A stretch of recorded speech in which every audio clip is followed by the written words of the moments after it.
भोजपुरी गायिका अनुपमा यादव ने कुमार अभिनव को की रेलाई, जो तुमको कोई अभी तक चार चप्पल नहीं लगे। इतनी तो किसी में औकात नहीं है, ठीक है।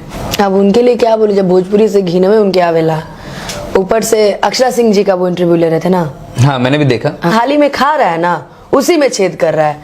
इनके व्यूज सबसे ज्यादा भोजपुरी पे ही होंगे, और वो भोजपुरी को ही गंदा बोल रहे हैं। गंदगी तो इनके दिल और दिमाग में है, हमारे भोजपुरी में गंदगी नहीं है, ठीक है। मुझे तो उनकी बातों से घिन आ रही है। कैसा आदमी है वो, उसको तो कहा जाता है ना दो मुंहा सांप। एक तरफ तुम भोजपुरी को गलत बोल रहे हो, ऊपर से अगले ही दिन तुम भोजपुरी की कलाकारा का तुम इंटरव्यू ले रहे हो।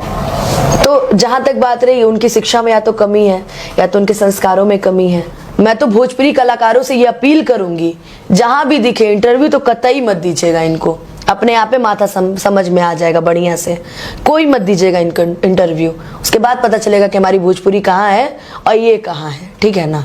बात खत्म। नमस्कार दोस्तों, आप लोग जानते होंगे कि आज से कुछ दिन पहले भोजपुरी में एक विवाद छिड़ा था। ये विवाद किसके कारण हुआ था, तो हम आपको बता दें कि ये विवाद एक पत्रकार है, 2 टके की पत्रकार कुमार अभिनव, उसके कारण हुआ था। वही कुमार अभिनव जो एक मीडिया को इंटरव्यू देते हुए कहा था कि हमें भोजपुरी से घिन आती है, उसके कल होकर फिर से भोजपुरी की मशहूर एक्ट्रेस अक्षरा सिंह का इंटरव्यू करता है। इतना गिरा हुआ ये इंसान है, आप लोग सोच नहीं सकते हैं। जो इंसान एक दिन पहले बोलेगा कि भोजपुरी से हमें घिन आता है, और वो इंसान फिर कल होके भोजपुरी एक्ट्रेस का इंटरव्यू करेगा। आप लोग सोच सकते हैं आचरण का कितना, दिल का कितना, दिमाग का ये गिरा हुआ बंदा है। हाँ, मैं सही कह रहा हूँ। इसी के लेकर भोजपुरी में विवाद हुआ था। उसके बाद भोजपुरी में तमाम कलाकार सोशल मीडिया पर अपना प्रतिक्रिया दिए थे कि ये गलत किया, जो भोजपुरी से कमाता है खाता है फिर उसी को कहता है हमें इससे घिन आता है। रियलिटी यही है, जो कुमार अभिनव का अगर पहचान बना है बिहार में, तो वो पत्रकारिता के दम पे नहीं बना, वो चाटुकारिता के दम पे बना है। बड़े बड़े स्टार का पांव पकड़ने के कारण बना है। बड़े बड़े अपना टीआरपी पाने के लिए कुछ भी बोल देते हो। अरे तुम जिस माटी से खाते हो, जिस भोजपुरी के बदौलत तुम जिंदा हो, जिस भोजपुरी के बदौलत तुम्हें पहचान मिला है, उसी से तुमको घिन भी आता है। वही कलाकार भोजपुरी कलाकार को फिर इंटरव्यू करने जाता है। संजोग तुम यही मना जो तुमको कोई अभी तक 4 चप्पल नहीं लगाया। तुम चप्पल खाने वाले काम की हो, चप्पल खाने वाले। हम आप लोग को एक बात और बता दें कि कुमार अभिनव को भोजपुरी से घिन क्यों आता है। इसका कारण ये नहीं है जो भोजपुरी के कोई कलाकार है, भोजपुरी से इसको इसलिए घिन आता है। सच्चाई तो ये है कि आज से कुछ दिन पहले, पत्रकारिता करने से पहले, ये भोजपुरी गाना गाने का प्रयास किया, लेकिन संजोग बस इसका गाना नहीं चल। गाना नहीं चलने के पीछे बहुत सारा कारण। हम आपको बता दें कि पहला नंबर तो ये फाटल बांस के तरह ये गाता है। इसके बाद न सुर है, न इसके पास ताल है, न एक्टिंग करने का हुनर है। अब जब देखा जो मेरा गाना उना नहीं चला, के बाद ये पत्रकारिता लाइन में आ गया। कैसे भी करके अपना इसको घर परिवार चलाना था। अब वही भोजपुरी के बाद इसको भोजपुरी से घिन आने लगा। अब आप लोग सोच के देखिए, जो इंसान खेसारी लाल के इंटरव्यू के लिए खेसारी लाल यादव के गेट पर जाकर 4-4 घंटा 5-5 घंटा बैठता था, पवन सिंह का इंटरव्यू लेने के लिए बहुत प्रयास किया, नहीं मिला। सबका इंटरव्यू घूम घूम के कर रहे हो। खुशी कक्कर है उसका ले रहे हो, तमाम भोजपुरी के कलाकार का इंटरव्यू कर रहे हो, उससे अपना टीआरपी चला रहे हो। उसके बाद कहते हो भोजपुरी से हमें घिन आता है। सच्चाई तो यह है, तुम्हारे जितने भी चैनल पर वीडियो है ना, सबसे ज्यादा अगर व्यू किसी वीडियो पर तुम्हारा गया है तो वो भी भोजपुरी के ही दे। अब भोजपुरी के ही कोई कलाकार होगा, चाहे भोजपुरी का कोई मुद्दा होगा, उस पे तुम्हारा व्यू गया हो। तुम्हारे जैसे पत्रकार को 4 चप्पल लगाना चाहिए। भोजपुरी के जितने भी सुपरस्टार है, नॉन सुपरस्टार है, सबसे रिक्वेस्ट विनती है, ऐसे लुच्चा लफंगा जो पत्रकार है, अपने आप को पत्रकार कहता है, तो आप लोग कतई इंटरव्यू नहीं दीजिए। कहीं भी देखिए इंटरव्यू मत दीजिए, इसका बहिष्कार कीजिए। जय हिंद,